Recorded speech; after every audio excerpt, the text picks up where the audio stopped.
आरो इउपिपिएल नि आइजो दालायनि दैदेननायाव दिनैनि बे आइजोफोरनि साइकेल रेलिया जादों आरो जोंनि इउपिपिएलआव दिनै जेसेबां हौवाफोर दङ बेनिफ्राय बांसिन आइजोफोर दङ आइजोफ्रा इउपिपिएलखौ गोसो गोरबोजोंनो मोजां मोननानै मदद होदों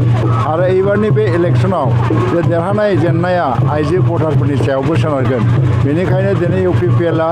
बे साइकेल रेलिखौ खालामनानै आइजोफोरनि गेजेराव सांग्रांथि लाबोनो नाजादों आं आसा दङ जे बे आइजोफोरनि साइकेल रेलिनि गेजेरजों कक्लाबारि ब्लकनि सिङाव जे साइकेल रेलि जादों बे देरहासार जागोन रायजो राजाफ्राबो बयबो इउपिपिएलनो भट होनानै आंखौ देरहासार खालामगोन आरो इउपिपिएलखौ देरहासार खालामगोन फैबाय थानाय बिसायख'थियाव नोंथांमोननि गुबै दावहाया सोरजों जागोन फैबाय थानाय बिसायख'थियाव जोंनि मोखाङाव बारा गिदिर सुथुर गैया नाथाय थेवब्लाबो बिपिएफआ जोंनि मोखाङाव दङ आरो बिसोरो खुब खम भट मोननानै जेनगोन जिहेतु गुबुन हान्जाफ्रा जोबोद लोरबां बिपिएफआ एसे जोंनि मोखाङाव हयतोबा माखासे माने माबाखौ माने एसे गोख्रों हिसाबै गसंथानो हागोन थेवब्लाबो जोंनि मोखाङाव बिपिएफआ देरहासार जानो हानाय नङा आरो खुब खम भट मोननानै बिसोर जेनगोन फैबाय थानाय बिसायख'थियाव रायजो राजाफोरखौ माबायदि सांग्रांथि थानांगौ भट फैगौ बिसायख'थियाव आङो खावलायगोन जे भटखौ होनांगौ गणतान्त्रिक अधिकार बियो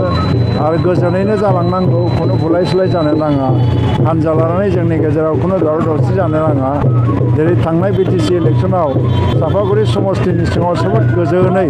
इलेक्सना बारलांदोंमोन एबारबो जोबोद गोजोनै बारलांनांगौ आरो बे गणतन्त्रनि मोनसे माबासो बियो माने जोंनि मावनो गोनां बिबान सांबिधानिक बिबान बेखौ मावनो थांनायाव जोंनि गेजेराव समाजाव खुनु गुलाय गुजाय फैनो नाङा दा आं बेखौनो खावलायगोन आरो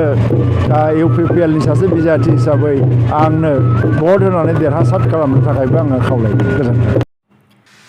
गासैजोंबो लोगोसे जौगानायनि लामायाव इउपिपिएल सरकारनि दान मोननैयाव मावफुंनाय मावफारिफोर एनजिपिफोरनो गाव सुंथानाय साफायाव 4 लाख रां अनसुंथाइ गथायबाय फै जों बयबो खौसेयै बिटिआर हालामाव गोजोन खौसेथि आरो जौगानायनि थाखाय इउपिपिएल हानजानो ट्रेक्टरनि सावगारियाव गावबा गावनि बेसेन गोसा भटखौ होनानै देरहासार होबावदिनि